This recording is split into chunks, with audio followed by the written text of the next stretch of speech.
L एक गरीब किसान है जिससे पता नहीं कैसे गॉड खुश हो जाते हैं और एल को लेजेंडरी हीरो से भी ज्यादा पावरफुल बना देते हैं। तो सबसे पहले तो हमारा हीरो किंगडम की प्रिंसेस को अपने प्यार में गिरा देता है और फिर लेजेंडरी हीरो की लड़की को भी पता नहीं कैसे अपने प्यार में गिरा लेता है। लेकिन एल छोटे बड़े में भेदभाव नहीं करता, तो वो एक बड़े बड़े बालों वाली एडवेंचर गिल्ड रिसेप्शनिस्ट को भी अपने प्यार में पागल बना लेता है। और अब ये सब देख के समझ नहीं आता गॉड ने एल को पावरफुल बनाया है ये लौंडियाबाज। तो जिसको भी देखना है एल ने सभी लड़कियों को अपने प्यार में कैसे गिराया तो वीडियो में बने रहे और एल द लव गुरु की बात मान के अब भी कोई न कोई लड़की साइड कर ही लेंगे। एनिमे की शुरुआत ही कुछ एडवेंचर से होती है जो एस रैंक फॉरेस्ट ड्रैगन को मारने आए हैं, लेकिन ड्रैगन फायर ब्रेथ से पूरे जंगल को जला देता है। तो ये सब देख के एडवेंचर को भागना पड़ता है, जिसके बाद ड्रैगन जोर से रोर करता है। सीन शिफ्ट होता है और हमारे हीरो एल वेन पे आता है जो ड्रैगन की रोर को दिन में बिजली तड़कना समझ रहा था। और एल एक फार्मर है जिसके बैगन अच्छे ग्रो हुए हैं और ऐसा इसलिए हो पाया है क्योंकि सही टाइम पे एल ने फर्टिलाइजर चेंज जो कर दिए थे, जिसके बाद वो अपने वेजिटेबल काट के उन्हें कार्ट में लोड करता है और तभी उसे नोटिफिकेशन आती है उसकी फार्मिंग स्किल लेवल 10 मतलब मैक्स हो गई है। और तभी वहां उसका दोस्त टेस्टा आता है जिसको एल अपनी स्किल मैक्स होने के बारे में बताता है। ये सुन के टेस्टा खुश होता और बोलता है कल तुम्हारा फिशरमैन स्किल भी लेवल 10 का हो गया था, लेकिन वो बात अलग है, मैं एक प्रोफेशनल फिशरमैन हूँ ना कि तुम। तो एल बोलता है अरे कुछ नहीं, मैं तो तुम्हारी हेल्प करना चाहता था और कुछ नहीं। फिर हमें दिखाया जाता है कैसे एक ही बार में एल ने बहुत सारी फिश को काटने की वजह से उसका फिशरमैन स्किल लेवल 10 हो गया था। प्रेजेंट में टेस्टा बोलता है अब तुम भी कुछ बहुत रेयर फर्स्ट रैंक फार्मरों में से एक बन चुके हो। ये सुन के एल कहता है ये सब मेरी ग्रोथ प्रमोशन स्किल या ब्लेसिंग की वजह से हुआ है और कुछ नहीं। तो टेस्टा बोलता है मुझे तुम्हारी इस स्किल से जलन होती है, काश मेरे पास भी ये स्किल होती। तभी एल को एक और नोटिफिकेशन आती है कि वो अपनी सभी स्किल कंबाइन कर सकता है। सभी स्किल कंबाइन करने के बाद एक ट्रू लवर ऑफ नेचर में वो इवॉल्व हो जाता है और उसे अर्थ गॉड की ब्लेसिंग भी मिलती है। टेस्टा देख के बताता है ये सब होने की वजह से एल के अटैक पावर 73,621 हो गई है जो बहुत ही ज्यादा है। लेकिन अभी सबसे जरूरी काम एल को अपने वेजिटेबल रॉयल कैपिटल के मार्केट में बेचना है। टेस्टा भी सोचता है एल को ये काम ज्यादा इंपॉर्टेंट लग रहा है ना कि उसकी पावर बढ़ गई। वो कार्ट से जाते जाते और गाजर खाते खाते एल सोचता है बारिश ना हो तो कितना अच्छा होगा, लेकिन वो देखता है एस रैंक फॉरेस्ट ड्रैगन अभी भी एडवेंचर को मारने के पीछे पड़ा है और बेचारे एडवेंचर कुछ नहीं कर पा रहे। तो एल सोचता है अगर मैं ड्रैगन का टेंशन एक सेकंड के लिए भी अपने साइड कर लूं तो एडवेंचर बच सकते हैं। तो यही सोच के एल ऑरेंज गाजर ड्रैगन के साइड फेंकता है, लेकिन गाजर लगते ही ड्रैगन ब्लास्ट हो जाता है। ये देख के एडवेंचर भी सोचने लगते हैं ये काम किसने किया। एल को भी नहीं पता था वो इतना पावरफुल हो जाएगा कि वो ये सब भी कर सकता है। फिर वो रॉयल कैपिटल जाने लगता है। सभी चीज को इग्नोर मार के एल के जाने के बाद एडवेंचर वहां आते हैं और एल की कार्ड के प्रिंट देख के समझ जाते हैं जिसने भी ड्रैगन को मारा है वो अभी अभी कैपिटल गया है। एल कैपिटल आके गार्ड को अपना पास दिखा के बताता है वो यहाँ किस लिए आया है और गार्ड भी एल को मैगिस के रॉयल कैपिटल में वेलकम करते हैं। लेकिन तभी एक आदमी एक लड़की को उठा के ले जा रहा होता है। तो ये देख के एल तुरंत उस लड़की को उस आदमी से बचा लेता है। वो आदमी एल से कहता है अगर मरना नहीं चाहते तो उस लड़की से दूर रहो और अपने चाकू से एल पर हमला कर देता है। लेकिन एल बहुत ही आसानी से आदमी को नीचे गिरा के उसे हरा देता है। फिर उसे गार्ड पकड़ लेते हैं। वो लड़की एल को थैंक यू बोलती है उसकी जान बचाने के लिए, लेकिन एल को मार्केट जाने में देरी हो रही थी तो वो लड़की को बिना नाम बताए चला जाता है। मार्केट में सभी को एल की सब्जियां बहुत अच्छी लगती हैं। घर जाते टाइम एल सोच रहा था मुझे वेजिटेबल को पानी देना है, लेकिन गार्ड उसका रास्ता रोक लेते हैं। एल को लगता है शायद कैपिटल से बाहर जाने के लिए भी पास दिखाने का न्यू रूल ऐड हो गया है, लेकिन ऐसा नहीं था। जिस लड़की को एल ने बचाया था उसने एल को रुकवाया है क्योंकि वो कोई आम लड़की नहीं बल्कि मैगिस की फर्स्ट प्रिंसेस फैल है। एल सोचता है इतनी बड़े घर की लड़की का एक किसान से क्या काम। तो फैल सबसे पहले तो एल को फॉर्मल बात करने का ऑर्डर देती है और उसका नाम पूछती है। जब एल अपना नाम बता देता है फैल एल को रॉयल फैमिली में काम करने का ऑफर देती है, लेकिन ये सुन के मन ही मन एल मना कर देता है, लेकिन प्यार से बोलता है मेरे जैसे फार्मर के लिए फार्मिंग ही सूट करती है, इसलिए मैं आपके लिए लिए काम नहीं कर सकता। ये सुन के फैल भी सोचने लगती है कोई इतना अच्छा ऑफर कैसे मना कर सकता है जिसमें बहुत ज्यादा पैसे मिल सकते हैं, लेकिन एल को सिर्फ फार्मिंग में ही इंटरेस्ट था। तो ये समझने के बाद फैल एल को ऑफर देती है कि वो एल को रॉयल कैपिटल के पास एक 33,000 स्क्वायर फीट का फार्मिंग लैंड देगी जिसमें वो फार्मिंग कर सकता है। तो एल भी सोचता है कि एक प्रिंसेस एक नल्ले फार्मर के लिए इतना सब क्यों कर रही है। तो फैल बताती है एल ने जिस आदमी को हराया है उसका स्टेटस 500 था। तो एल पूछता है एवरेज स्टेटस कितना होता है। तो फैल बताती है नॉर्मल लोगों का 50, एक नाइट का 600 और एक लेजेंडरी हीरो का 1000। फिर वो एल से पूछती है उसका स्टेटस कितना है, लेकिन एल समझ जाता है उसको अपना स्टेटस दिखाना नहीं चाहिए। और तभी वहां पहले वाले एडवेंचर आते हैं जो बताते हैं ड्रैगन मारा गया है लेकिन हमने उसे नहीं मारा, पता नहीं किसी ने अजीब वेपन से उसे ब्लास्ट कर दिया और वो वहां से चला गया। हमें वहां उसके कार्ड के प्रिंट मिले हैं और कुछ नहीं। लेकिन फैल समझ जाती है ये काम एल का हो सकता है, लेकिन तब तक एल मौका देख के भाग लेता है और गार्ड एल को जाने देने के लिए फैल से माफी मांगते हैं। लेकिन फैल कभी ना कभी एल को रॉयल फैमिली में काम करने के लिए मना ही लेगी। तभी एक सोल्जर बताता है किंग इमरजेंसी में आपको बुला रहे हैं प्रिंसेस। फिर सीन कासल पे आता है जहां रॉयल नाइट बताते हैं डीमन और सभी स्पीसीज का एक ग्रुप कैपिटल पर हमला करने आ रहा है, लेकिन ऐसा लग रहा है उन्हें कोई और कंट्रोल कर रहा है और ये काम हेल जोन का हो सकता है। लेकिन किंग कहता है ऐसा नहीं हो सकता कि कोई हेल जोन से अटैक करे, क्योंकि जब हीरो ने हेल जोन के लीडर डीमन किंग मैकबेथ को मारा था तो डीमन और ह्यूमन के बीच शांति समझौता हुआ था जिससे फ्यूचर में ह्यूमन और डीमन की वॉर ना हो। लेकिन तभी वहां एडमिनिस्ट्रेटर सीसिल आता है और कहता है कुछ डीमन इस शांति समझौते से खुश नहीं है, इसलिए तो वो डीमन किंग के मरने के बाद उनका बदला लेना चाहते हैं और अभी उनका न्यू लीडर असली डीमन किंग का फर्स्ट कमांडर रोमियो है। तो किंग कहता है वो उसी ने तो शांति समझौता कराया था। तो सीसिल कहता है रोमियो हमारा गार्ड डाउन होने का मौका देख रहा था जिससे वो अटैक कर सके, यही उसका प्लान है मालिक, और उसे पता चल गया है कि लेजेंडरी हीरो मारा गया है और इसलिए तो उसने हमें डिस्ट्रैक्ट करने के लिए प्रिंसेस को किडनैप और ड्रैगन अटैक करवाया। किंग मेरी मानो तो कैपिटल छोड़ के भाग लो। लेकिन किंग कहता है मैं कैसे जा सकता हूँ जब मैंने ही शांति समझौता किया था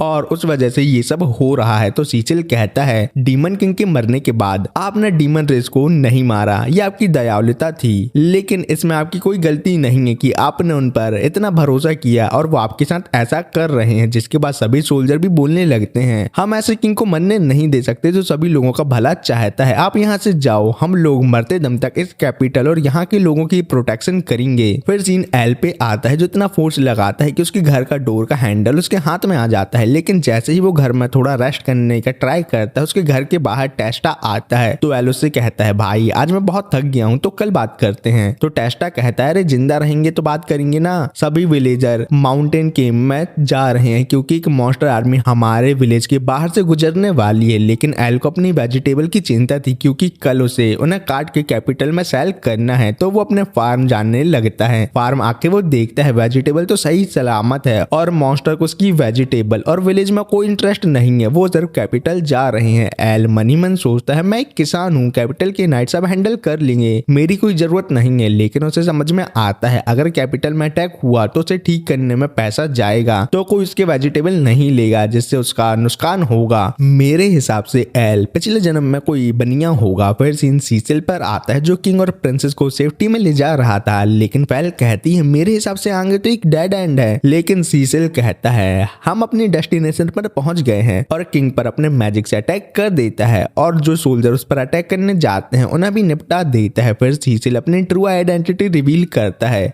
कि वो ही न्यू डीमन किंग रोमियो है और वहां बहुत सारे डीमन भी होते हैं और इतने दिनों तक उसने किंग का हुतिया काटा है, लेकिन उसने तब भी मिलिट्री में बहुत कुछ काम किया था। वो पुराने डीमन किंग की तरह नहीं है जो एक कंट्री को डिस्ट्रॉय कर दे। उसके पास बहुत से रास्ते हैं जिनसे वो एक कंट्री का बहुत अच्छे से यूज कर सकता है, जैसा उसका न्यू किंग बन के सभी का हुतिया काटना। लेकिन इस काम को करने के लिए उसको फैल और किंग को मारना होगा और उन दोनों पे वो अटैक कर देता है। लेकिन किंग और फैल प्रोटेक्शन बैरियर लगाकर बचने का ट्राई करते हैं तो रोमियो और ज्यादा पावर का यूज करके उन्हें तोड़ने लगता है और फैल से पूछता है मेरा कोई भी प्लान फेल नहीं होता, लेकिन तुम्हारी किडनैपिंग और फॉरेस्ट ड्रैगन वाला प्लान फेल हो गया। तुम्हें पता है ये सब किसने किया, जल्दी से मुझे बता दो तो मैं तुम्हें जाने दूंगा। लेकिन फैल नहीं बताती, जिसके बाद रोमियो सभी बैरियर तोड़ के उन्हें अपनी पावर का यूज करके मारना ही वाला था कि वहां एकदम से एल आके अपने हो से जमीन तोड़ के रोमियो के अटैक को फेल फेल कर देता है। एल और फैल एक दूसरे को वहां देख हैरान है, लेकिन रोमियो पूछता है अरे भाई आप कौन हो? तो एल कहता है मैं एक फार्मर मतलब किसान हूँ। तो रोमियो सोच में पड़ जाता है कि एक फार्मर उसके अटैक को कैसे फेल कर सकता है। तो एल रोमियो को फार्मिंग और सॉइल मतलब मिट्टी का ज्ञान पेलता है, लेकिन रोमियो को स्कूल पसंद नहीं था, इसलिए वो एल को पेलने उसके पीछे आता है, लेकिन एल अपने हाथों से ही रोमियो के अटैक को रोक के उसको पहाड़ चटवा देता है। तो ये सब देख के रोमियो को समझ आ जाता है एल ही वो इंसान है जिसने उसके पहले के प्लान को फेल किया था। जिसके बाद रोमियो अपने ही डीमन भाइयों को एब्जॉर्व करके अपने ट्रू फॉर्म में आता है, जिसमें वो बहुत ही दिनों बाद आया है। लेकिन फैल देख पाती है ट्रू फॉर्म में आने के बाद रोमियो का लेवल 78 पे था और उसकी पावर भी पहले से बहुत ज्यादा हो गई है। तो वो एल को यहाँ से भागने को कहती है, लेकिन रोमियो ऐसे ही एल को जाने थोड़ी ना दे सकता था। जिसके बाद वो एल को मारने आता है, लेकिन एल एक ही हिट में रोमियो को मार देता है और अपने न्यू डीमन किंग को मरता देख सभी डीमन पतली गली से निकल लेते हैं। फिर नेक्स्ट डे फैल और किंग उन्हें और डीमन को कैपिटल में अटैक करने से रोकने के लिए एल का थैंक्स करते हैं, लेकिन एल कहता है कैपिटल खत्म हो जाता तो मेरा क्या होता, मैं तो भूखा मरता इसलिए मैंने ये किया और कुछ नहीं।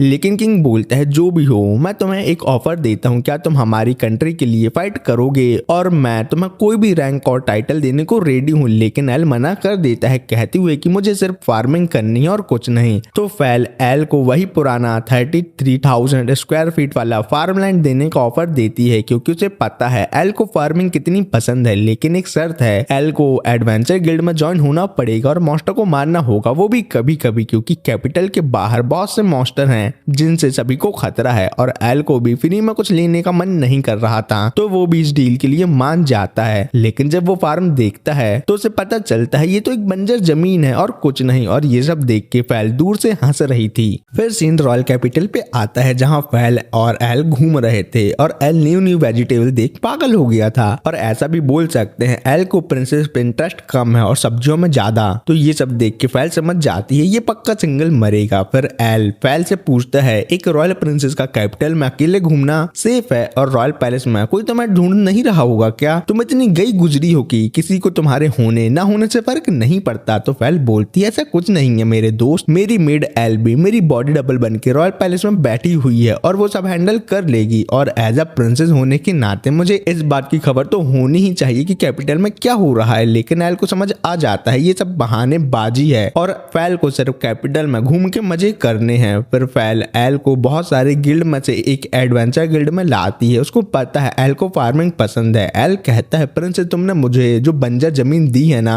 उसको मुझे उपजाऊ बनाना है, तो जल्दी काम खत्म करें। तो फैल कहती है अगर तुम मुझे सबके सामने प्रिंसेस कहोगे तो मेरे बारे में सबको पता चल जाएगा। तो एल कहता है मैं बोलू ना बोलू, लेकिन सभी लोग अंधे तो है नहीं कि वो तुम्हें पहचान ना पाए। तो फैल कहती है जब तक मेरे पास ये मैजिकल हेयर पेन है मेरा फेस बाकी लोगों को प्रिंसेस की तरह नहीं दिखेगा। फिर वो दोनों गिल्ड आते हैं जहाँ बहुत सारे लोग हैं। तभी वहाँ गिल्ड मास्टर आता है जिसको पता है एल कौन है और उसने कितने बड़े बड़े काम किए हैं। तो वो उसकी फुल खातिरदारी करता है और उसको रजिस्ट्रेशन करवाने रिसेप्शनिस्ट हेलेन के पास लाता है। लेकिन इंट्रोडक्शन देने के पहले ही एल का पेट गुड़गुड़ करने लगता है। अरे उसको 2 नंबर नहीं जाना, उसको भूख लग रही है। जिसके बाद हेलेन उसे अपने हाथों से बनी हुई फ्रूट पाई देती है जो एल को बहुत पसंद आती है। जिसके बाद हेलेन उसका फॉर्म देख के कहती है जब तुम एक फार्मर हो तो एडवेंचर क्यों बन रहे हो? तो एल उसे शॉर्ट में बताता है किसी ने मुझे फार्मिंग के लिए जमीन दी है और बदले में मुझे एडवेंचर बन के मॉन्स्टर मारना है, लेकिन मेरा मेन काम फार्मिंग है और एडवेंचर गिरी मेरी साइड जॉब होगी। तभी वहाँ पहले वाले एडवेंचर आते हैं जो सभी को बता देते हैं एल ही वही बंदा है जिसने अपनी गाजर से एस रैंक ड्रैगन को ब्लास्ट करके मार गिराया है। ये सुन के गिल्ड के सभी एडवेंचर हैरान हो जाते हैं कि ये कौन पावरफुल एडवेंचर है जो यहाँ आया है। तो ये सब सुन के हेलन एल से कहती है कि एल तुम इन प्रो लोगों से कुछ टिप ले सकते हो। जिसके बाद वो एडवेंचर पार्टी अपना इंट्रो देते हैं। लीडर का नाम है जेक, लड़की का नाम है लामिया और लड़के का नाम है ल्यू। और ल्यू को लामिया बेकार समझती है इसलिए वो एल को अपनी पार्टी में चाहती है। क्या मतलब उसको जवान लड़के पसंद है। लेकिन एल पार्टी ज्वाइन करने का ऑफर रिजेक्ट कर देता है क्योंकि उसे सिर्फ फार्मिंग करनी है। लेकिन पार्टी बिना कुछ सुने वहां से चली जाती है और एल को लगने लगता है वो धीरे धीरे फार्मिंग से दूर होता जा रहा है। जिसके बाद हेलन बोलती है अरे एल तुम बहुत पावरफुल समझ में आते हो। फिर एल हेलन से कोई रिक्वेस्ट मांगता है। हेलन कहती है तुम अभी ज्वाइन हुए हो तो तुमको सिर्फ लो लेवल क्वेस्ट मिल सकते हैं। जिसके बाद हेलन उसे रैंक सिस्टम के बारे में बताती है। रैंक जी से लेके डबल एस रैंक तक होती है, लेकिन वो सिर्फ हीरो की होती है। तो नॉर्मल रैंक जी से लेके एस तक है।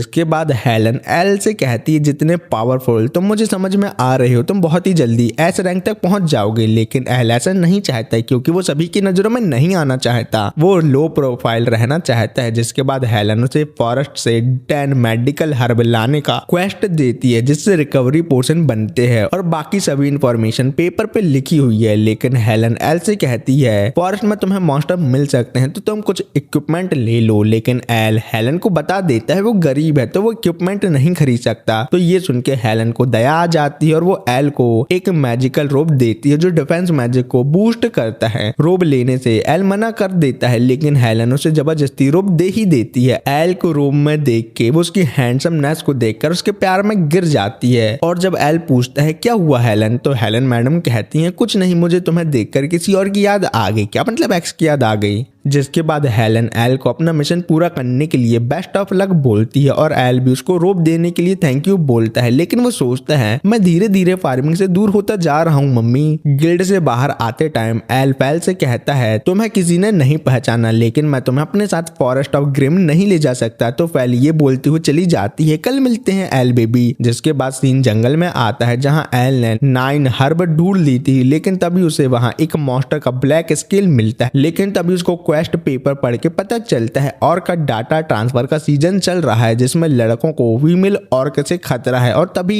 एल के पीछे फीमेल ऑर्क आ जाती है जो उसके साथ डाटा ट्रांसफर करने लगती है। एल की इज्जत लूटने वाली ही थी कि सही टाइम पे जेक उस फीमेल ऑर्क को मार के एल को बचा लेता है। ल्यूक भी मजे लेते हुए बोलता है बताओ एक ड्रैगन को मारने वाला अपनी इज्जत गंवाने वाला था। जिसके बाद एल जेक से ब्लैक स्केल के बारे में पूछता है तो जैक बताता है यहाँ कोई अनआइडेंटिफाइड मॉन्स्टर के र्यूमर हैं, लेकिन मेरे हिसाब से वो ब्लैक ड्रैगन का हो सकता है। लेकिन जहां तक मुझे पता है वो हाई एल्टीट्यूड वाली जगह में रहता है ना कि फॉरेस्ट में। फिर वो एल से पूछता है क्या उसका काम हो गया, लेकिन एल को एक और हर्ब चाहिए थी। लेकिन तभी उन्हें बहुत खतरनाक ऑरा फील होता है जिससे वो हिल भी नहीं पाते। लेकिन तभी उनके सामने एक ब्लैक ड्रैगन आ जाता है और सभी के साइड से ऐसे जाने लगता है जैसे वहां कोई हो ही ना। एल समझ जाता है वो ब्लैक स्केल इसी ब्लैक ड्रैगन का हो सकता है। जिसके बाद एल डरते डरते उस ड्रैगन के स्टेटस देखता है, लेकिन क्लियरली उसे कुछ समझ नहीं आता। फिर सीन छोटी हेलन पर आता है जिसको कोई निपटा देता है, लेकिन ये सब हेलन का एक बुरा सपना होता है। लेकिन हेलन गिल्ड यूनिफॉर्म में ही कैसे सो गई उसे ये बात समझ नहीं आती। जिसके बाद दूसरे दिन हेलन अपनी मुंह बोली मम्मी को बताती है कल मुझे सोने के पहले की कोई मेमोरी याद नहीं है। तो मम्मी कहती है तुम डेली बहुत काम करती हो, आज की छुट्टी लेके डॉक्टर के पास जाओ, थोड़ा रेस्ट लो, सब ठीक हो जाएगा। तभी वहाँ एल और बाकी लोग आते हैं और कहते हैं हमें गिल्ड मास्टर से कुछ इंपॉर्टेंट बात करनी है। फिर वो सब गिल्ड मास्टर को बताते हैं कि उन्हें फॉरेस्ट ऑफ ग्रिम में एक ब्लैक ड्रैगन मिला और जब एल ने उसके स्टैट्स देखे तो वो 2,30,000 हैं। वो ड्रैगन इतना ज्यादा पावरफुल है कि एक कंट्री को अकेले ही डिस्ट्रॉय कर सकता है। हमें तो लग रहा है वो दुनिया खत्म करने वाला औरोबोरस ड्रैगन है। ये नाम सुनते ही हेलेंडर की मारी गिर जाती है। फिर जेक आगे कहता है वो हमारे आगे निकलने के बाद एकदम से गायब हो गया। अगर गिल्ड मास्टर मेरी मानो तो फॉरेस्ट ऑफ ग्रिम जाने से सभी को कुछ टाइम के लिए बैन कर दो। और जब एल उन्हें ड्रैगन स्केल दिखाता है तो ये देख के हेलन को एक फ्लैशबैक याद आता है जिसमें उसके छोटे भाई को ब्लैक ड्रैगन मार देता है। फिर प्रेजेंट में ये देख के हेलन बेहोश हो जाती है। फिर कुछ देर बाद हेलन की मुंह बोली मम्मी को एल अपना इंट्रो देता है और पूछता है हेलन कैसी है, तो मम्मी बोलती है वो सिर्फ बेहोश हुई है और कुछ नहीं। और मम्मी ये देख के हैरान है कि हेलन ने अपना मैजिकल रोब एल को दे दिया है। मम्मी बताती हैं हेलन को अपने बचपन का कुछ याद नहीं है, उसे सिर्फ अपना नाम और ये रोब याद है। 15 साल पहले मम्मी को हेलन रिवर किनारे डली मिली थी और उसके कोई रिलेटिव नहीं थे तो उन्होंने उसे अडॉप्ट कर लिया। लेकिन मम्मी को लग रहा है हेलन का पास्ट औरोबोरस से रिलेटेड है। तो ये सुन के एल कहता है मैं इस बारे में पता लगाऊंगा और हेलन की मदद करूंगा क्योंकि मैंने ही औरोबोरस ड्रैगन के स्टैट्स देखे हैं। तो मम्मी कहती हैं तुम जी रैंक एडवेंचर हो, तुम फॉरेस्ट ऑफ ग्रिम नहीं जा सकते, तुम ये काम एस रैंक और रॉयल नाइट पे छोड़ दो। तो एल उन्हें बताता है मैं तो लाइब्रेरी जाके कुछ इन्फॉर्मेशन लेने की सोच रहा हूँ। तो ये सुन के मम्मी एल को कुछ रिकवरी पोर्शन एडवांस पेमेंट के तौर पर देती हैं ये काम करने के लिए। फिर जब एल गिल्ड से बाहर आता है उसे रीक नाम का पोस्ट पोस्टमैन उसकी मम्मी का लेटर देता है और चला जाता है, लेकिन एल को ये समझ नहीं आ रहा था कि रील को कैसे पता वो कैपिटल में मिलेगा। फिर जब एल लाइब्रेरी जाता है तो उसे ओराबोरस के बारे में कुछ भी पता नहीं चलता। एल सोचता है रोमियो की पावर 500 थी और ओराबोरस की 2,30,000 है, तो मैं भी उसको नहीं हरा सकता। तो इसका तो यही मतलब हुआ, पूरा कैपिटल खत्म होने वाला है। फिर उसको हेलन की मुंह बोली मम्मी की वो बात याद आती है कि हेलन 15 साल पहले उन्हें रिवर किनारे मिली थी। तो एल सोचता है 15 साल पहले के रिकॉर्ड चेक किए जाएं, लेकिन लाइब्रेरियन एल को रिकॉर्ड रूम जाने नहीं देती क्योंकि एल लो रैंक का था और उसे अंदर जाने की परमिशन नहीं थी। ये सब सुन के एल बहुत जिद करता है अंदर जाने की, लेकिन तभी एंट्री होती है प्रिंसेस फेल की, जो लाइब्रेरियन से बोलती है क्या मैं अपने साथ एल को रिकॉर्ड रूम लेके जा सकती हूँ? इस बात से तुम्हें कोई प्रॉब्लम तो नहीं होगी ना? अब लाइब्रेरियन को फेल को ना बोल के अपनी सरकारी नौकरी थोड़ी ना गंवानी थी, इसलिए वो ना जाने देती है। फिर फेल एल से पूछती है तो मैं कौन से रिकॉर्ड देखने हैं? एल उसे बताता है मुझे वो वाली रिवर के पास के एरिया के 15 साल पहले के रिकॉर्ड देखने हैं। एल बोलती है तो मैं कब से एडवेंचर गिरी में इतना इंटरेस्ट आने लगा? तो एल कहता है मैं किसी को भी परेशानी में नहीं देख सकता।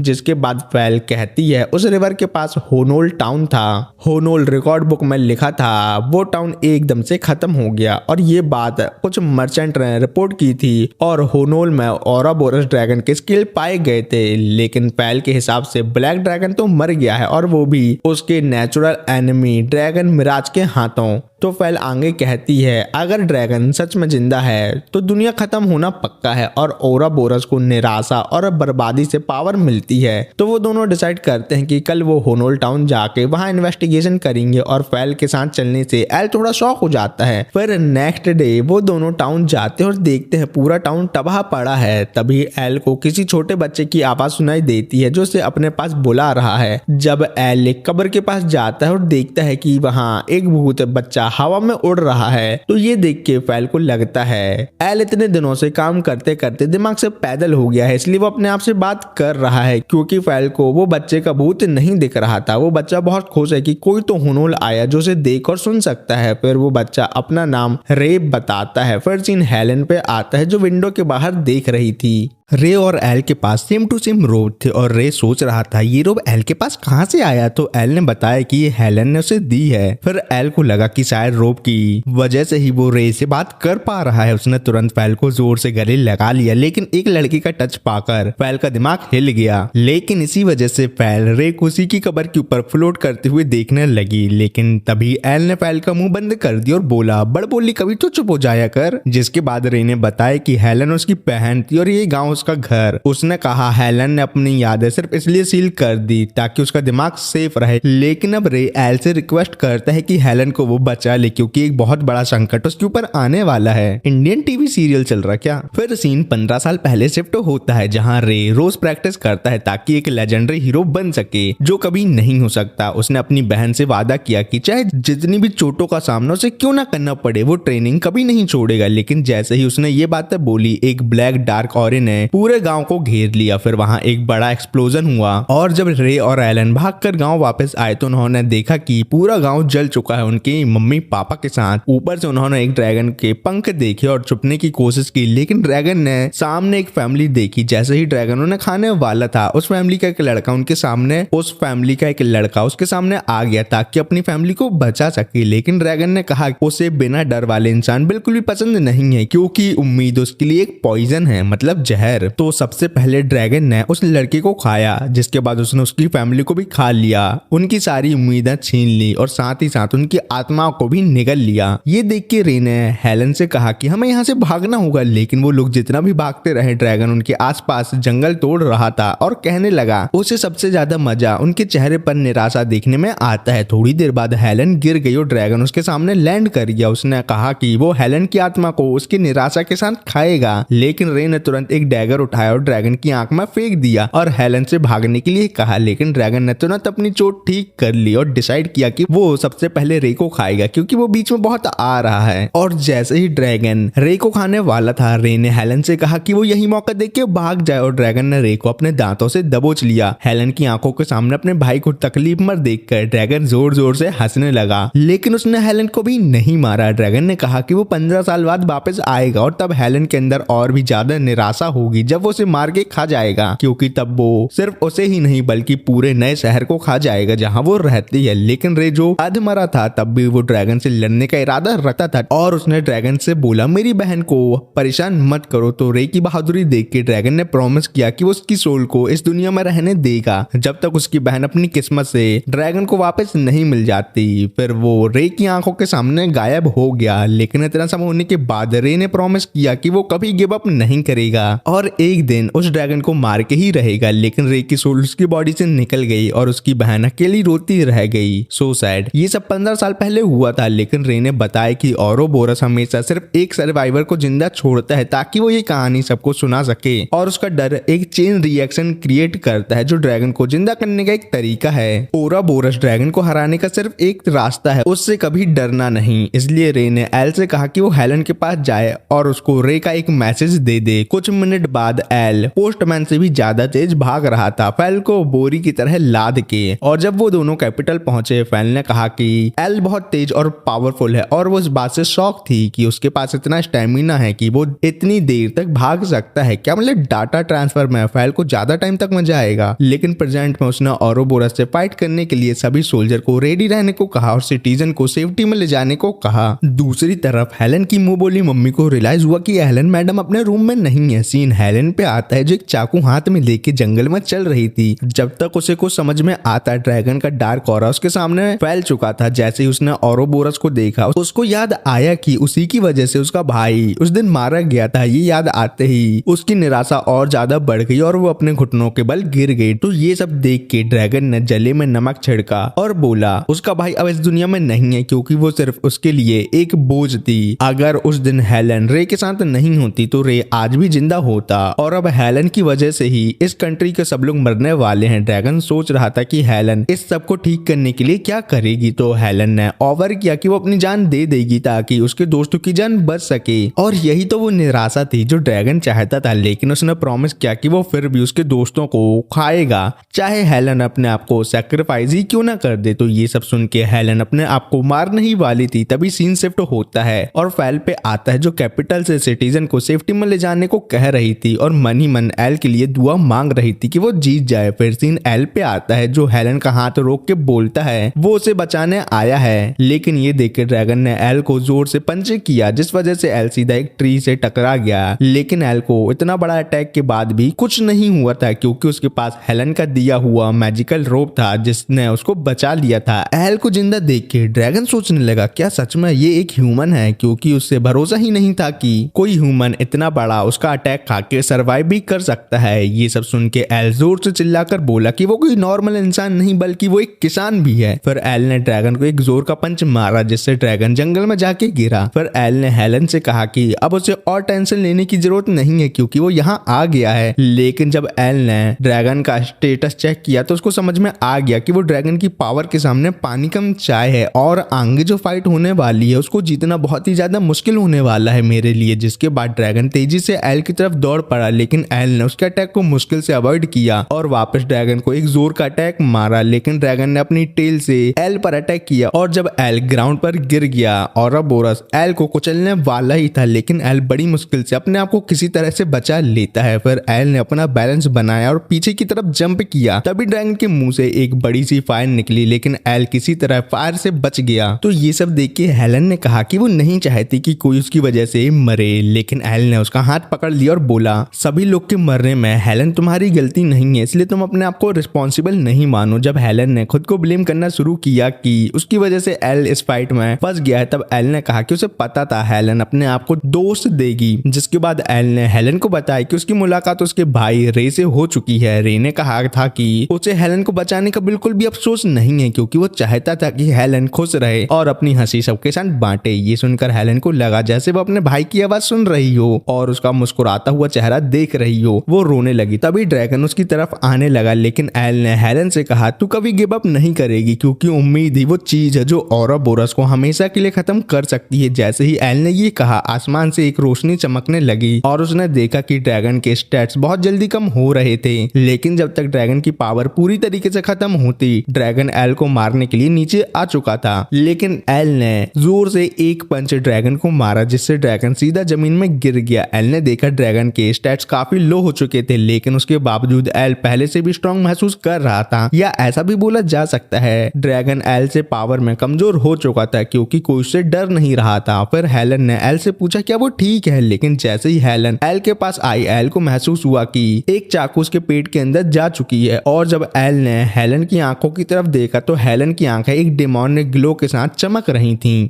एल को चाकू लगने से उसकी हालत ऐसी हो गई थी कि जैसे वो कभी भी राम को प्यारा हो सकता है। एल जल्दी से हेलन की मुंह बोली मम्मी का दिया हुआ रिकवरी पोर्शन निकालकर उसे पीकर अपने आप को जिंदा बचाने का ट्राई करता है, लेकिन वो उसके हाथ से गिर जाता है। तो यही चांस देख के हेलन फिर से एल पर अटैक करती है, लेकिन एल उसके हर अटैक से किसी तरह अपने आप को बचा के पीछे हट जाता है और अपनी खुद की पावर से अपने आप को हील करने का ट्राई करता है और हेलन से पूछता है उसने उसके साथ गद्दारी क्यों की, लेकिन हेलन उसको कोई भी जवाब नहीं देती, लेकिन सामने से कहती है बाबू क्या तुमको बहुत दर्द हो रहा है, एक काम करो मेरे से एक और चाकू खा लो और हमेशा हमेशा के लिए इस दर्द से छुटकारा पा लो। और फिर से एल पर अटैक कर देती है। ये देख के एल मरने को रेडी हो जाता है, लेकिन तभी पता नहीं कहां से एक व्हाइट क्रिस्टल पंख हेलन के अटैक को बीच में ही ब्लॉक कर देता है, जिस वजह से हेलन थोड़ा पीछे चली जाती है और बोलती है तो तुम कुंभकर्ण की नींद से उठ गए मिराज ड्रैगन। और ये सब देख सुन के एल को कुछ समझ नहीं आता कि यहाँ क्या चल रहा है। तो मिराज ड्रैगन एल को समझाता है कि हेलन को औरोबोरस ड्रैगन ने पोजेस कर लिया है। तो ये सुनकर हेलन हंसने लगती है और बोलती है मैं तो एल के साथ थोड़ा और खेलना चाहती थी, लेकिन तुमने मेरे प्लान को बिगाड़ दिया मिराज ड्रैगन। फिर मिराज ड्रैगन एल से कहता है मेरी पावर का यूज करो और जल्दी से अपने आप को हील कर लो। उसके बाद वो अपनी पावर एल को दे देता है, जिस वजह से एल की इंजरी बहुत जल्दी हील हो जाती है क्योंकि मिराज ड्रैगन की पावर रीजनरेशन है। लेकिन अपनी पावर देने की वजह से मिराज ड्रैगन साइड में लंबा लौट जाता है। फिर सीन कैपिटल पे आता है जहां सभी सोल्जर बाकी लोगों को सेफ जगह पर ले जाने की कोशिश कर रहे थे और फैल सभी सोल्जर को बोलती है चाहे कासल का गेट नल्ला और कमजोर ही क्यों ना हो, लेकिन वो अपने कंट्री को ड्रैगन से बचा के ही रहेंगे। अब इनको कौन बताए वहां एल भैया के लाले पड़े हैं ड्रैगन से लड़ने में। फिर सीन मिराज ड्रैगन पे आता है जो एल से बोलता है मेरी बॉडी ज्यादा टाइम तक ह्यूमन वर्ल्ड में नहीं टिक पाएगी और एक सॉल्यूशन बताता है हेलन को नॉर्मल करने का। वो बोलता है अगर तुम हेलन के अंदर से इविल ड्रैगन को किसी तरह बाहर निकाल दो और जो पावर मैंने तुम्हें दी है उसका यूज करके तुम हेलन को प्यूरिफाई मैजिक से प्यूरिफाई कर दो तो हेलन नॉर्मल हो सकती है। लेकिन ये सब सुन के एल परेशान हो जाता है कि वो मिराज ड्रैगन के सॉल्यूशन को यूज कैसे करे, क्योंकि इस सॉल्यूशन में उसको हेलन को मारना पड़ेगा, मतलब फिजिकली। और ये सब सुन के औरोबोरस बहुत हंसता है और बोलता है तुम हेलन की परवाह करते हो इसलिए तुम हेलन की बॉडी पर अटैक नहीं कर सकते छी, लेकिन हमें यहाँ उल्टा ही देखने को मिलता है। एल एकदम से हेलन को एक पावरफुल पंच मारता है जिस वजह से हेलन दूर जाके गिरती है। ये सब देख के हेलन के अंदर जो औरोबोरस था उसको भी दर्द हुआ था, इसलिए वो गुस्से में बोलता है तुम्हारी औकात कैसी हुई मुझे मारने की कमजोर ह्यूमन। लेकिन एल बोलता है मैंने हेलन की आंखों में देख लिया था कि वो कहना क्या चाहती है। तब एल से पता चलता है कि हेलन अंदर ही अंदर बोल रही थी मैं पोजेस हूं लेकिन मैं अपने हाथों से दूसरों को निपटाना नहीं चाहती, तो एल मुझे मारो और औरोबोरस को मेरे साथ ही खत्म कर दो।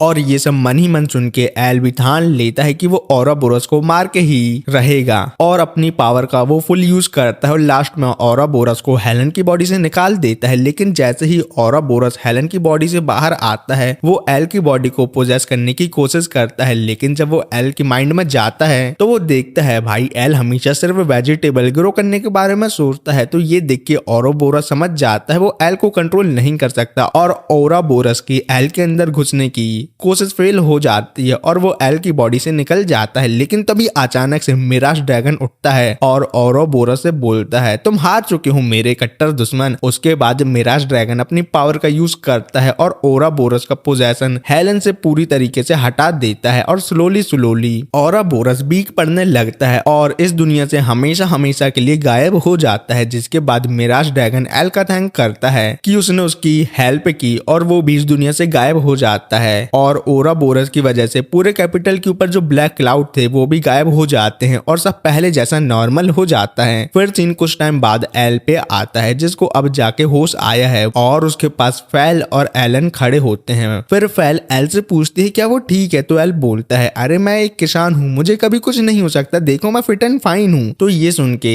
फैल खुशी से एल को हक करती है लेकिन फिर शर्मा के दूर हट जाती है। फिर एल उन लोगों से पूछता है खतरनाक औरोबोरस का क्या हुआ, तो हेलन उसे बताती है तुम्हारी और मिराज ड्रैगन की वजह से वो मर के गायब हो गया है। तो ये सुनकर एल को थोड़ी शांति मिलती है, जिसके बाद हेलन अपने हाथ आगे करती है और उनको एक ड्रैगन ऑर्गन में ट्रांसफॉर्म कर लेती है। और ये सब देख के एल शॉक हो जाता है और बोलता है ये तो औरोबोरस की पावर है, क्या वो तुम्हारे अंदर अभी भी जिंदा है? लाओ मैं उसे मार देता हूँ। तो हेलन अपने हाथ को नॉर्मल करती है और बोलती है अब मैं औरोबोरस की पावर को कंट्रोल कर सकती हूँ, वो मेरे अंदर जिंदा नहीं है बेवकूफ। ये सुन के सब लोग हैरान होते हैं। फिर हेलन बोलती है औरोबोरस के गायब होने के बाद भी उसकी पावर मेरी बॉडी में रह गई। पहले तो मुझे ये पसंद नहीं आया था, लेकिन अब मैंने सोचा कि अगर औरोबोरस ने इस पावर का यूज करके सब कुछ तबाह किया है तो मैं अब इस पावर का यूज करके लोगों को बचाना चाहती हूँ, सिंपल। पर ये सब देख सुन के फेल एल से बोलती है तुम और हेलन के बीच में क्या चल रहा है? ये सुन के हेलन मैडम शर्मा जाती है, लेकिन फिर हेलन फेल से पूछती है तुम एल की क्या लगती हो? तो फेल और एल बोलते हैं हम दोनों बचपन के दोस्त हैं और कुछ नहीं। वैसे ये सब झूठ था बता दूं तो, लेकिन हेलन उन दोनों की बात मान लेती है और फेल से बोलती है तुमसे मिलकर मुझे बहुत अच्छा लगा। तभी गेट खुलता है और गिल्ड मास्टर और बाकी एडवेंचर भी एल के पास आ जाते हैं उसका हालचाल लेने के लिए। फिर एक एडवेंचर एल से बोलता है हमने सुना तुमने औरोबोरस को हरा दिया, लेकिन ल्यूक बोलता है अगर मैं तुम्हारे साथ होता तो मैं तुम्हारी पूरी तरीके से मदद करता। तो ये सुन के सब लोग हंसने और लड़ने लगते हैं, जिसके बाद एल खड़ा होता है और बोलता है मेरी फिक्र करने की जरूरत नहीं है, मैं बिल्कुल ठीक हूँ। ये सुन के सब लोग खुश हो जाते हैं। फिर कोई कहता है शायद कासल से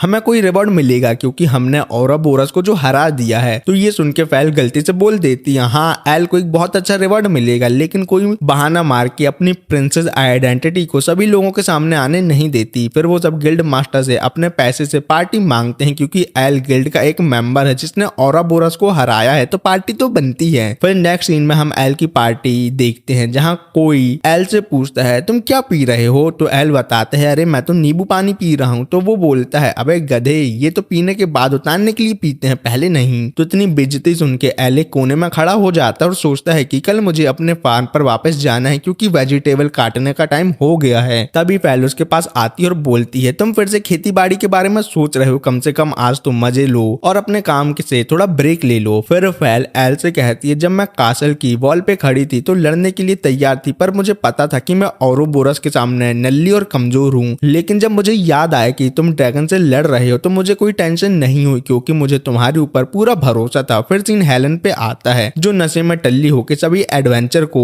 अपनी नई पावर दिखा के उनका मनोरंजन कर रही थी। नेक्स्ट डे एल पे आता है जो अपने फार्म पर वापस आ गया और टेस्टा उसकी काम में हेल्प कर रहा है। फिर तभी टेस्टा एल से बोलता है देखो दोनों जगह मतलब रॉयल कैपिटल और यहाँ काम करने में प्रॉब्लम नहीं होती। तो एल बोलता है नहीं, क्योंकि मुझे तो कहीं भी फार्मिंग करने में बहुत मजा आता है। फिर तभी उनके पास रीक आता है और एल को लेटर देता है और वहां से चला जाता है, लेकिन एल को समझ नहीं आता कि रील हर बार उसको कैसे ढूंढ लेता है। फिर एल को लेटर पढ़ने से पता चलता है ये लेटर उसके मम्मी पापा ने भेजा है। लेटर में लिखा है हमने सुना तुम रॉयल कैपिटल पहुंच गए, जब हमने तुम्हें आने के लिए कहा था तब एल बेटा तुमने मना कर दिया था, ये बताओ क्या वहां तुमने कोई लड़की सेट कर ली है? ये पढ़ के एल हंसने लगता है क्योंकि एल तो सिंगल ही मरेगा, उसका यही मानना है। फिर वो लोग एल से पूछते हैं तुम हमसे मिलने आ सकते हो कि नहीं, और हमने घर आने के लिए भी पैसे लेटर के साथ ही भेज दिए हैं। एल सोचता है कि मुझे तो याद भी नहीं है कि मैं कितने सालों से घर नहीं गया अपने फार्मिंग की वजह से। ये सब सुन के टेस्टा बोलता है तेको घर जाना चाहिए और अपने पेरेंट्स से मिलना चाहिए। तो एल बोलता है घर जाने से पहले मुझे गिल्ड की रिक्वेस्ट कंप्लीट करनी होगी। फिर दिन कैपिटल में शिफ्ट होता है जहां एल एक शॉप से टमाटर खरीदता है जो उसे बहुत अच्छे लगते हैं। फिर वो सोचता है मुझे ये कैसे ग्रो हुए वो जानना है। तो शॉपकीपर तो पहले उसको अजीब समझता है, लेकिन बताता है ये टमाटर लुरुगुस रीजन से आते हैं जहाँ के फर्टिलाइजर बहुत अच्छे होते हैं। तो ये सुन के एल तुरंत हेलन के पास परमिशन मांगने जाता है कि मुझे अपने होम टाउन वापस जाना है। ये सुन के हेलन डर जाती है, उसे लगता है कि एल ये एडवेंचर गिल्ड छोड़ने वाला है। तो ये सुन के एल बोलता है अरे ऐसा नहीं है जैसा तुम सोच रही हो, मैं तो अपने पेरेंट्स से मिलने और फर्टिलाइजर लेने अपने होम टाउन जा रहा हूँ। तो ये सब सुन के हेलन सब समझ जाती है और बोलती है ठीक है मैं तुम्हारी क्वेस्ट खुद पूरी करूंगी। तो एल बड़ा हैरान होता है और बोलता है तुम मेरी क्वेस्ट पूरी कैसे कर सकती हो, तुम तो एक एडवेंचर भी नहीं हो। तो हेलन बोलती है मैं एडवेंचर बन गई जब से मैंने अपनी पावर को कंट्रोल करना सीख लिया है और अब मैं एक एफ रैंक एडवेंचर हूँ। फिर जब एल गिल्ड से निकलता है तो उसे बाहर फेल मिलती है और एल से बोलती है तुम अपनी क्वेस्ट पूरी करने जा रही हो ना, इस बार मैं भी तुम्हारे साथ चलना चाहती हूँ। तो एल बोलता है नहीं मैं अपने पेरेंट्स के घर जा रहा हूँ ना कि कोई क्वेस्ट पूरा करना है। तो फेल बोलती है ठीक है पर तुम वापस तो आओगे ना। तो एल बोलता हाँ दिमाग से कमजोर, मेरा फार्म है यहाँ, मैं इसको छोड़ के हमेशा हमेशा अपने मम्मी पापा के घर में थोड़ी ना रुक सकता हूँ। फिर सीन जंगल में आता है जहाँ एल सोच रहा था कि अच्छे फर्टिलाइजर से और भी टेस्टी टमाटर उगाए जा सकते हैं, लेकिन तभी उसे किसी की आवाज सुनाई देती है। वो पीछे देखता है तो उसे एक बहुत बड़ा ऑर्क दिखता है। ऑर्क अपना हाथ बढ़ाता है फ्रेंडशिप के लिए, लेकिन एल डर के मारे वहां से भाग जाता है। लेकिन ऑर्क बहुत जल्दी एल को पकड़ लेता है और बिना पैंट खोले ही उसके साथ डाटा ट्रांसफर करने लगता है। लेकिन तभी एक लड़की आती है और ऑर्क को मार के एल को बचा लेती है और एल से पूछती है क्या तुम ठीक हो।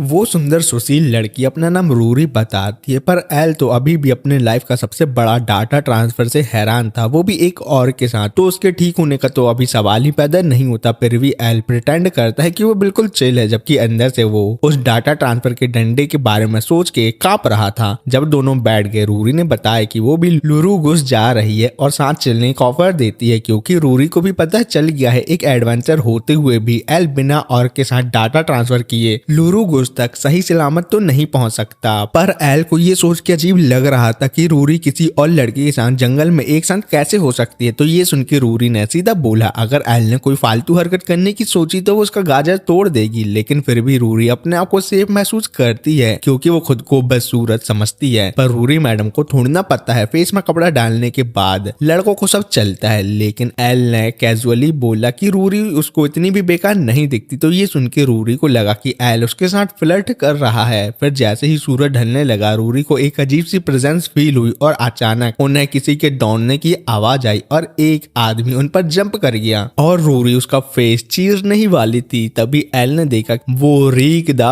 पोस्टमैन है। इस बार रीक एक लेटर लेके आया है जो एल की माँ का था, पर लेटर देते ही वो भाग गया। लेकिन एल को समझ नहीं आ रहा था कि हर बार रीक उसे कैसे ढूंढ लेता है। क्या मम्मी ने छोटे में उसके अंदर कोई ट्रैकिंग सिस्टम डाल तो नहीं दिया ना। फिर रूरी ने पूछा क्या ये लेटर इंपॉर्टेंट है। तो एल ने उसे दिखाया कि उसकी माँ एल के पीछे कितनी पागल है और रोज उसे एक लेटर सेंड करती है। और वो रूरी को बताता है वो एक फार्मर है जो लुरुगुस फर्टिलाइजर लेने जा रहा है, तो लगे हाथ अपने माँ बाप से भी मिल ही लेगा। लेकिन रूरी को एल की बातों में बिल्कुल भी इंटरेस्ट नहीं आता। तो एल ने रूरी से पूछा कि क्या उसकी फैमिली को उसके अकेले ट्रेवल करने से कोई प्रॉब्लम नहीं है। तो रूरी ने बस इतना बोला क्या फर्क पड़ता है, वैसे भी कोई मेरी परवाह तो नहीं करता। जैसे जैसे रात होने लगी, रूरी ने अपने बैग से एक पूरा टेंट निकाला और बताया ये एक लेजेंडरी आइटम है जो उसके पेरेंट्स ने उसे दिया है, जिसमें कोई भी चीज स्टोर की जा सकती है। और जब रूरी ने खाना बनाया, एल को लगा कि उसकी लाइफ का बेस्ट फूड है। फिर एल ने रूरी से पूछा कि वो लुरुगुस क्यों जा रही है। रूरी ने बताया कि वहाँ कुछ मिस्टीरियस डीमन ह्यूमन का शिकार कर रहे हैं, पर सिटी के लोगों को कुछ याद ही नहीं रहता और वहाँ का एडवेंचर गिल्ड भी इस बारे में कोई एक्शन नहीं ले रहा। लेकिन ये सुन के एल को समझ नहीं आया कि रूरी अपनी जान खतरे में डाल के लुरुगुस क्यों जा रही है। तो रूरी ने बताया कि वो असल में हीरो की फैमिली से आती है। ये बात सुन के एल के दिमाग का दिमाग हिल गया। फिर उसने रूरी से पूछा कि क्या हीरो की फैमिली से आना इतना इम्पोर्टेंट है कि उसकी जान भी चली जाए तो भी कोई परवाह नहीं है, क्योंकि एल के हिसाब से डीमन बहुत डेंजरस होते हैं। एल की ये बात सुन के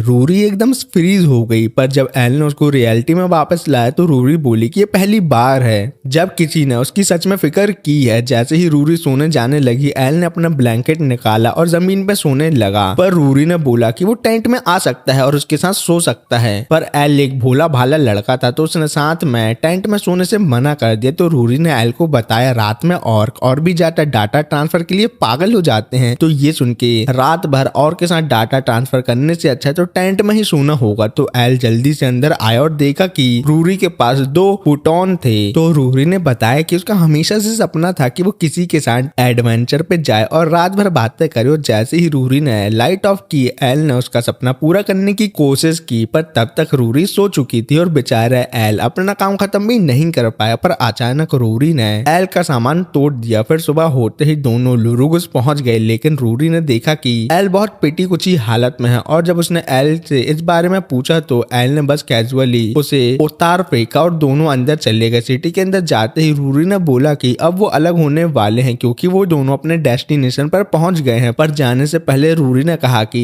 उसको साथ में सोने में मजा आया। फिर रूरी ने एल से पूछा कि क्या वो फिर से उसकी एस्कॉर्ट बन सकती है रॉयल कैपिटल तक जाने में, और एक होटल का मैप ड्रॉ किया जिसमें वो रात को रुकने वाली है और वहां से चली गई। और एल सोचने लगा क्या रूरी को पता है उसने जो बोला उसका मतलब क्या था, पर फिर भी एल ने डिसाइड किया कि वो ये सब बातें छोड़कर सीधा अपने घर चला जाएगा।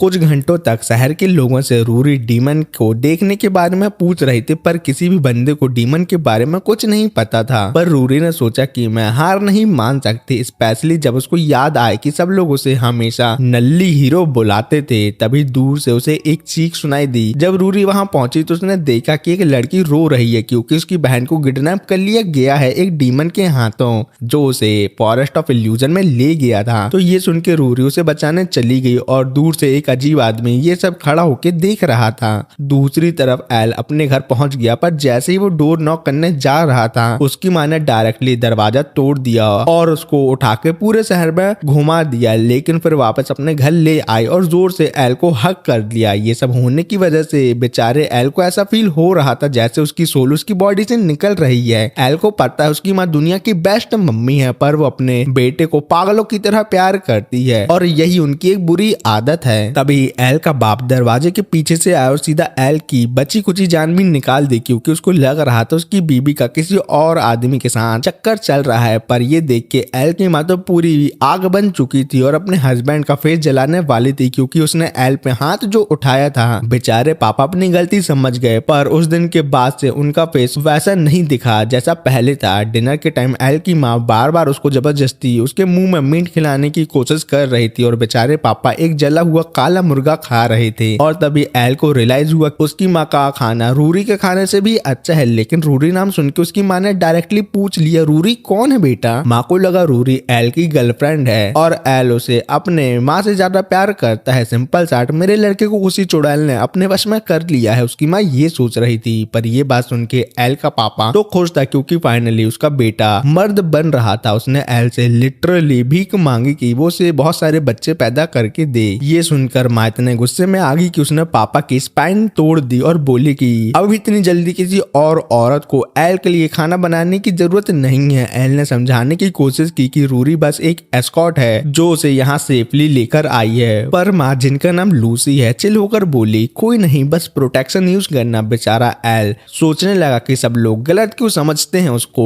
रात को एल खुश था कि वो बहुत सालों पहले घर से भाग गया था क्योंकि ये सब जोकर गिरी उसने बचपन से जो देखी थी, पर इस बार वो वापस आया था क्योंकि उसको नए फर्टिलाइजर की जरूरत थी। जब उसने अपने पापा से मैप में फर्टिलाइजर की जगह पूछी तो उसके पापा ने एक अजीब मार्क देखा। एल ने बताया ये वही होटल है जिसमें एस्कॉर्ट रूरी रुकी हुई है। ये सुनकर उसका पापा तुरंत चुप हो गया ताकि उसकी माँ ये ना सुन ले कि बेटा एस्कॉर्ट के पास जाना चाहता है। तभी उसके पापा ने बोला कि उस एरिया में तो कोई होटल है ही नहीं, तो रूरी कहाँ रुकी है। एल ने डिसाइड किया कि वो यहाँ सो जाएगा, पर उसका पापा सोचने लगा कि वो उसके कमरे में क्यों सो रहा है। तो एल ने सीधा बोला पापा मम्मी मेरे रूम में मेरा इंतजार कर रही है जैसे वो मुझे लोरी सुना के सुला सके, लेकिन अब मैं बड़ा हो गया हूँ तो मैं आपसे रिक्वेस्ट करता हूँ कि आज की लोरी आप सुन लो। सुबह होते ही एल को जितने फर्टिलाइजर चाहिए थे वो मिल गए थे, पर जैसे ही वो रूरी के होटल पहुंचने वाला था उसे एक आदमी की चीख सुनाई दी। जब एल वहां पहुंचा तो आदमी ने बताया कि एक डीमन एक ब्लू हेयर लड़की से जंगल में लड़ रहा था। ये सुन के एल रूरी को बचाने के लिए भाग गया और तभी वो आदमी मुस्कुराया और अपनी उंगली स्नैप कर दी और सारे इल्यूजन गायब हो गए। जंगल में घुसते ही एल ने एक औरत की चीख सुनी। एक बड़ा टेंटिकल उसे लिटरली मारने वाला था, पर एल ने उसे मुक्का मार दिया, पर उसको लगा जैसे उसने बस हवा में पंचे किया हो। तभी वो औरत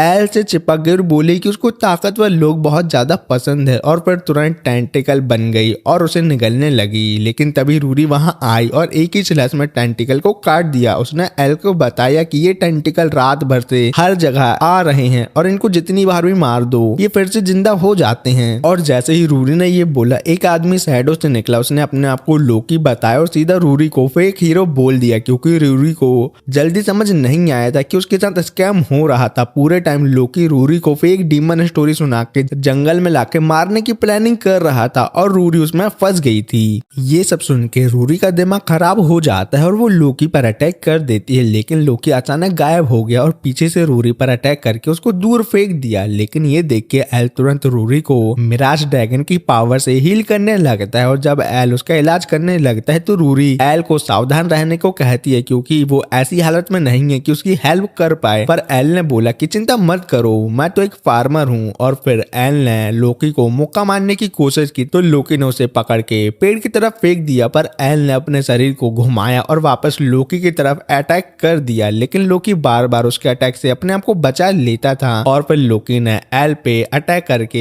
उसको नीचे गिरा दिया जिससे जमीन में बहुत बड़ा होल हो गया था। लेकिन एल बड़ी मुश्किल से खड़ा होने की कोशिश कर रहा था, पर इतना बड़ा अटैक लगने के बाद भी एल को थोड़ी बहुत खरोंचे भी नहीं आई थी, जिसके बाद एल ने सीधा लोकी पर अटैक कर दिया। तो लोकी बोला ज्यादा मत उड़ो मेरे बेटे, और एक जोरदार मुक्का मार के एल को बहुत दूर फेंक दिया। लोकी ने उन्हें बताया कि औरोबोरस और रोमियो सिर्फ उसके मोहरे थे और उसे कभी न कभी तो उनसे छुटकारा पाना ही था, और वैसे भी उनकी मौत तय थी लोकी के हाथों, तो एल ने उसका काम आसान ही किया है। फिर लोकी ने बताया कि उसका नेक्स्ट टारगेट हेलन है और लोकी ने रूरी से कहा कि हेलन और उसके पास गुड गॉड की पावर है, पर रूरी इतनी बेकार और नल्ली है कि वो कभी उसका यूज ही नहीं कर पाई। ये कहने के बाद लोकी ने फिर से जमीन से टेंटिकल निकाले और उन दोनों पर अटैक तो कर दिया। ये देखकर एल जल्दी से रूरी को हटाने के लिए आगे बढ़ा, पर जैसे ही उसने उसको नीचे रखा टेंटिकल ने उसे घेर लिया। लेकिन तभी रूरी ने उन्हें काट दिया और कहा कि वो एल के भागने के लिए टाइम निकालती है तो वो सही मौका देख के यहाँ से भाग जाए, क्योंकि एल का इस सब में कोई लेना देना नहीं है। लेकिन एल ने भागने से मना कर दिया और एक टेंटिकल को जोर से मुक्का मार के उड़ा दिया। एल ने बोला कि उसका सपना अल्टीमेट फार्मर बनने का है, इसलिए वो कभी भी रूरी को नहीं छोड़ेगा। टेंटिकल फिर से जमीन से निकले, पर एल ने एक ही पंच में उन्हें उड़ा दिया। पर तभी लोकी ने अपनी पावर से खाली ऑर्ब बनाई और सीधा एल और लूरी की तरफ भेज दिया, जिससे एक बहुत बड़ा धमाका हुआ और सब जगह तबाह हो गई। जिसके बाद एल बड़ी मुश्किल से खड़ा होने की कोशिश कर रहा था, पर तभी टेंटिकल फिर से जमीन से निकले और रूरी को दूर फेंक दिया। फिर टेंटिकल ने एल को नीचे दबा दिया। ये देख के लोकी हंसने लगा और बोला एल कभी इनसे छुटकारा नहीं पा सकता। फिर उसने रूरी से कहा कि अब उसकी कोई जरूरत नहीं है, इसलिए उसको मरना होगा, क्योंकि वो फ्यूचर में उसके प्लान में बहुत बड़ी प्रॉब्लम बन सकती है, क्योंकि उसकी रगों में हीरो का खून जो दौड़ता है। जैसे ही रूरी ने देखा कि एल टेंटिकल में दबा जा रहा है, उसे लगा कि वो हमेशा के लिए बेकार ही रहेगी। पर तभी उसको अपने माँ बाप की याद आई, जो हमेशा कहते थे कि चाहे जो भी हो वो उसे कभी अकेला नहीं छोड़ेंगे। तो रूरी ने तय किया कि वो एक हीरो बनेगी। उसने अपने माँ बाप से माफी मांगी कि उसने उन्हें निराश किया, और तभी जैसे ही लोकी ने रूरी की तरफ एक एनर्जी स्पेयर फेंका तो लोकी ने देखा कि उसके दोनों टेंटिकल बीस्ट बिल्कुल सूख के टुकड़े टुकड़े होकर मर चुके हैं। तब एल ने लोकी को बताया ये उसके पास रखे हुए फर्टिलाइजर की वजह से हुआ है, जिसने टेंटिकल का सारा पानी एब्जॉर्ब करके उन्हें मार दिया। पर ये सब देख के भी लोकी को लगा कि एल अभी बहुत ज्यादा इंजर्ड है, तो वो कुछ नहीं कर पाएगा। लेकिन एकदम से एल ने लोकी पर अटैक कर दिया, लेकिन लोकी बड़े आराम से एल के अटैक को डॉज कर लेता है, क्योंकि एल अभी बहुत ज्यादा थका हुआ था। और तभी एल ने गुस्से में कहा कि वो अपने दोस्तों को बचाने का सपना कभी नहीं छोड़ेगा। और ये सुनकर रूरी को याद आया कि कैसे सब लोगों से बेकार कहते थे, और इसी वजह से उसने हार मान ली थी और उसने मन ही मन मान लिया था कि वो सच में बेकार और नल्ली हीरो बनेगी। पर अब जब उसने देखा कि एल इतनी बुरी हालत में भी लोकी से लड़ रहा है, तब उसने समझा कि एक हीरो सिर्फ वो नहीं होता जो ताकतवर हो, बल्कि वो होता है जो दूसरों की जान बचाने के लिए अपनी जान दांव पर लगा दे। जब एल एकदम से थक के गिरने वाला था, तभी रूरी ने अचानक पीछे से लोकी के अंदर तलवार डाल दी और रूरी ने फिर एल से माफी मांगी कि वो अब तक उसकी मदद नहीं कर पाई, पर अब उसने तय कर लिया है कि वो कभी भी हार नहीं मानेगी। उसने गुड गॉड की सारी पावर कंबाइन की और लोकी से कहा कि अब मरने के लिए तैयार हो जाओ। फिर उसने अपनी सीक्रेट ईटर एबिलिटी एक्टिवेट करके लोकी पर एक जोरदार अटैक किया। रूरी ने लोकी को आधा काटने की कोशिश की, पर लोकी सिर्फ हंसने लगा और बोला कि चाहे जितनी भी बार उनको मार दिया जाए, ईविल हमेशा जिंदा रहेगा और जीतेगा। जब उसका शरीर गायब हो गया, एल ने सोचा कि रूरी सच में एक ट्री हीरो बन गई है, पर फिर एल की थकान इतनी बढ़ गई कि वो बेहोश हो गया। कुछ घंटों बाद जब वो रूरी की गोदी में लेटा था, तो उसने एल से कहा कि जितना रेस्ट करना है कर लो बेबी, रात के 12 बजे जब एल उठा तो उसने देखा रूरी उससे कुछ बोल रही है। जब उसने रूरी से पूछा कि वो क्या बोल रही है तो रूरी हैरान हो गई और पीछे पलट गई और वो बात छुपाने लगी जो वो एल से करना चाहती थी। जब दोनों जंगल से गुजर रहे थे घर लौटने के लिए तभी उन्होंने किसी को एल एल चिल्लाते सुना।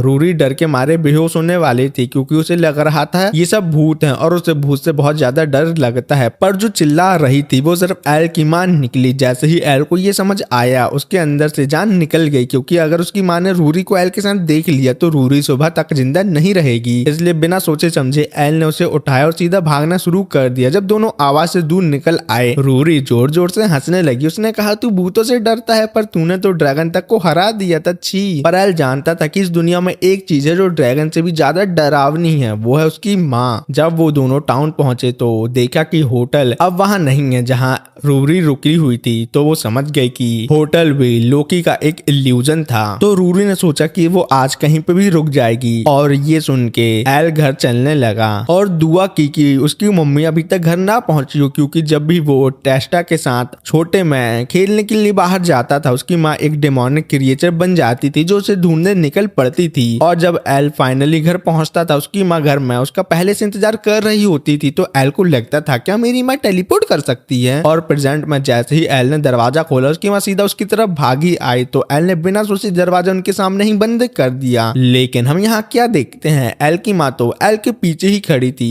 तो ये देखकर एल बहुत ज्यादा डर गया और भागते हुए अपने कमरे का दरवाजा बंद कर दिया। लेकिन अब उसके पापा बेचारे मम्मी का गुस्सा भुगतने वाले थे। सुबह होते ही हम देख पाते हैं एल के पापा कपड़े सुखाने के तार में टंगे हुए हैं और उन्हें समझ में आ गया है अगर वो कदम घर से बाहर निकालेंगे तो उनके टुकड़े टुकड़े कर दिए जाएंगे। पर तब तक एल की माँ पूरी तरीके से बिजी थी और एल से रो रो के रिक्वेस्ट कर रही थी कि वो फिर से उन्हें छोड़कर मत जाए। तो एल ने धमकी दी अगर मम्मी आप मुझे नहीं जाने दोगी तो मैं आपसे नफरत करने लगूंगा। तो ये सुन के मम्मी शांत हो गई। जब एल जाने वाला था तब उसकी माँ ने पूछा क्या तू अब भी एक फार्मर ही बनना वाला है। तो एल ने कहा हाँ मम्मी। तो मम्मी ने बोला तो मैं जो करना है वो करो, तुम्हारी फैमिली होने के नाते हम तुम्हारा पूरा सपोर्ट करेंगे चाहे तुम जो भी करो। कुछ देर बाद एल वापस अपने रास्ते पर आ गया और रूरी से मिल गया। दोनों साथ मिलकर किंगडम लौटने लगे। रूरी ने प्यार भरी आवाज में कहा मैं हमेशा तुझे बचाने आऊंगी बेबी। पर एल ने उल्टा उसके पहले बोल दिया अगर तुम कभी मुसीबत में फंसोगी तो मैं तुम्हें हमेशा बचाने आ जाऊंगा। रूरी एक सेकंड के लिए चुप हो गई फिर मन ही मन बोलने लगी मुझे बचाने की जगह काश तू कुछ और कर दे। और इन दोनों को डीमन टारगेट कर रहे हैं तो इन दोनों को एक दूसरे की हेल्प करना तो बनता ही है। तो मैं ये पार्ट यहाँ ही खत्म करता हूँ। अगर इस वीडियो में तुमने अच्छा रिस्पॉन्स दिखाया तो मैं इसका सेकंड पार्ट लेके आऊंगा, नहीं तो नहीं लाऊंगा। तो मिलते हैं किसी और वीडियो में। बाय।